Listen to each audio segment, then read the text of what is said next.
Part 1. Arrival in the coldest place on Earth. In Yakutia, winter doesn't arrive. It simply never leaves. The calendar might say January, it might say July. The frost doesn't care. Today, in the village of Oymyakan, the temperature reads -71 degrees Celsius. That's not a typo here. The mercury in a thermometer freezes into a dull little pebble. If you think you know what cold feels like, forget it. Here, cold isn't weather, it's a living thing. It wraps around you so tightly your lungs start to creak. Every breath feels like drinking from a metal cup that's been sitting in a freezer for a week. We crawl into the village in an old truck that groans at every bump in the ice road. The driver, a silent Yakut man bundled as if he's off to wrestle a polar bear, barely speaks, only nodding toward the river in the distance. I see a thick white fog. That's the village breathing. Here, people's exhalations and the smoke from chimneys blend into one rolling cloud that blankets everything. The first thing you notice is the silence. In a city, it would feel eerie. Here it's simply the soundtrack of life. No birds, no wind. Just the faint lowing of a cow and the crunch of snow under boots. And the snow isn't the soft, storybook kind. It's dry like powder and shatters under your step like crushed glass. A woman passes, wrapped in a reindeer fur parka. Her face is wine-burned, cheeks flushed red, but her eyes are calm. She carries a bucket of water from the river.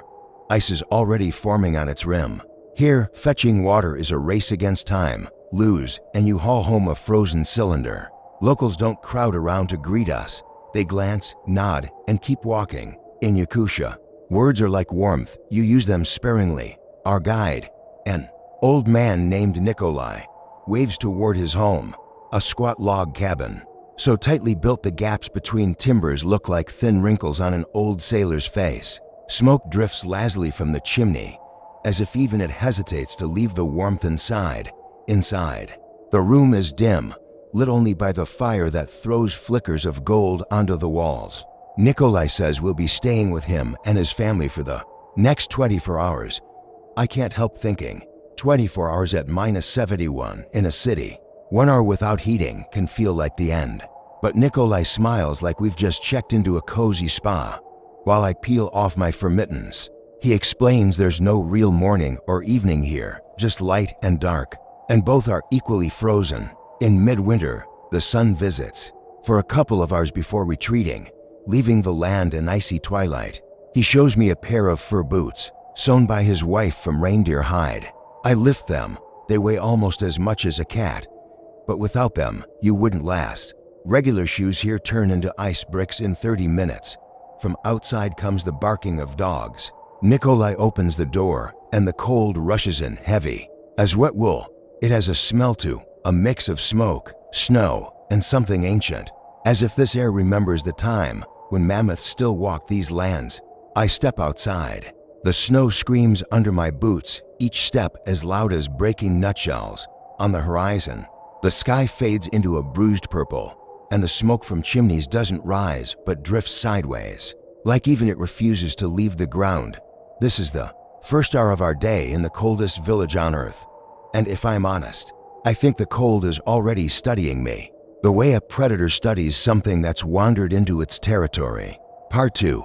Morning in a -71 Celsius village. Morning in Yakutia doesn't arrive with birdsong. It arrives with the groan of a wooden beam shifting in the cold, the faint crack of ice outside, and the low growl of a dog somewhere in the dark. Nikolai is already awake. He moves quietly, like a man who's done this 1,000 times, because he has. The first task isn't breakfast, or washing, or even checking on the animals. The first task is survival. Waking the fire. The stove is an old, black iron box that's probably outlived several owners. Nikolai kneels in front of it and blows gently into the embers, coaxing them like stubborn children. A few sparks glow, then fade. He adds dry twigs, bits of birch bark, and finally a heavy log. Soon the flames catch, and the tiny room starts to smell of resin and smoke. Without fire, he says, the day is over before it begins. The truth is, fire here is not comfort. It's the thin line between life and death. In 7-1C, if the fire dies, so do you. and fast. His wife, Anfisa, emerges from the back room wrapped in layers of fur and wool. She's small, but her hands look strong enough to break ice with a single strike. She sets a pot of water on the stove, scooping in chunks of frozen river ice from a bucket. Out here, water isn't stored as liquid. It's mined like rock. The ice hisses as it melts, sending up a ghostly steam that fogs the single window. I'm offered tea, black, strong, and so hot it almost burns. The heat spreads through me, like someone just lit a candle in my chest. Out here, tea isn't a drink, it's armor.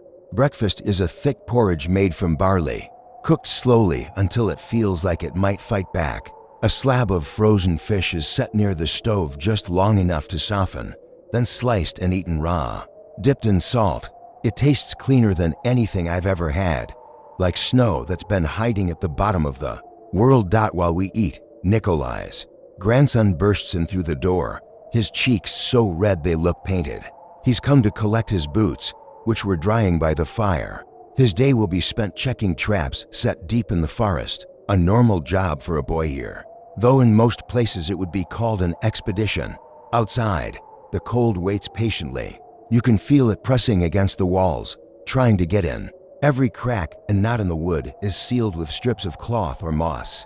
There's no room for mistakes here. One gap, one careless repair, and the frost will creep in like smoke, filling the room with death you can't see until it's too late.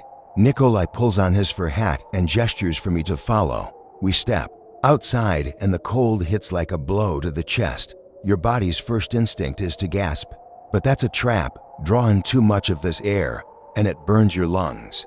The world is white and endless. Somewhere beyond the frozen ridge, the sun is trying to rise, but here, in this deep valley, it only brushes the horizon before retreating. The light it gives is weak, more silver than gold. We walk to the small corral where a few cows stand huddled together, steaming in the cold. Nikolai breaks the ice on their water trough with a heavy axe, a chore that has to be done several times a day in Yakutia. Even the cows must be survivors. As we head back, I notice the frost forming on my eyelashes, welding them together. My scarf stiffens into a frozen board where my breath hits it. The camera lens fogs over, then freezes, capturing just a blur of shadow and light. Inside again, Anfisa hands me a small pair of fur mittens. She smiles and says, "Now you look like us." And in that moment, I realize here clothing isn't about style or even comfort. It's about becoming part of the landscape, blending in so the cold doesn't notice you. The morning is over, and the day's real work is about to begin. Nikolai tells me we'll be heading to the frozen river, to fish, to check traps, and maybe, if we're lucky, to bring back something big enough to feed the family for days. I take another gulp of tea. Outside, the cold is waiting. Part 3. The frozen river. The river looks dead from a distance. A flat white plain with no hint of movement. But beneath that ice, life is still swimming, hiding in the black water like a secret. Out here, that secret can mean the difference between a full belly and an empty winter. Nikolai walks ahead, the snow crunching under his boots like snapping bones. He's carrying an ice chisel, a long metal spear that could double as a weapon against anything foolish enough to come too close. I carry the tripod and a coil of rope, trying not to breathe too hard in the biting air. We stop in the middle of what feels like nowhere. Nikolai nods and slams the chisel into the ice. The sound is dull at first, then sharper as the layers crack. Steam curls from his mouth in steady bursts, each one freezing on his scarf in delicate, jagged patterns. "This ice is thick enough to hold a truck," he says. "But still, always listen for the voice of the river. It's true, if you stay quiet, you can sometimes hear it. A low, distant groan, like the earth complaining about the weight it has to carry." After 20 minutes of chopping, the first hole is ready. The water that surfaces looks almost oily in the dim light. It's so cold it doesn't even move like normal water. It slides, sluggish and heavy. Nikolai threads a line baited with frozen fish guts and drops it in. We wait. Out here, patience isn't just a virtue, it's survival currency. While the line sits, Nikolai walks to another spot and points. There's a small wooden trap, half buried in the snow. He brushes it off and opens it to reveal a bundle of fur, an Arctic hare. Frozen stiff, he grunts in approval and sets the trap again. Good meat, he says, good fur. And our passes, my toes feel like they've been replaced with lumps of wood. Just as I start wondering if the fish are smarter than we are, the line jerks. Nikolai's hands move faster than the cold should allow, pulling the line with a steady rhythm. Out of the hole bursts a gray, gleaming fish the size of my arm, its scales flashing like ice shards in the weak sunlight. It thrashes, splattering us with droplets that freeze before they hit the ground. That's lunch, he says, and the corners of his mouth twitch upward in something that almost looks like a smile. We keep going, more holes, more traps. The river gives us 3 fish and a half-dozen small catches, enough to feed the family for days, if eaten wisely. But there's more to do. Nikolai leads me to a line of snares strung near the edge of the forest. Here, the trees groan in the wind, each trunk wrapped in a coat of frost so thick they look like ghosts. One snare holds another hare. This one's still warm. Nikolai ends it quickly, efficiently. Without a word. Out here, life and death trade hands so often they've stopped keeping score. By the time we head back, the light is already fading. The weak sun slips behind the ridge, and the temperature drops, not by degrees, but by intent. As if the cold has decided to get serious now. My breath hangs heavy in the air, freezing into tiny needles that sting my cheeks. In the distance, I see the chimney smoke from Nikolai's cabin, curling upward like a promise. The fish are lashed together and slung over his shoulder. The hare rides in my pack, its fur stiff with frost. We cross the last stretch of the river, and I swear I hear it again. That low groan, deep under the ice. Maybe it's warning us, or maybe it's laughing.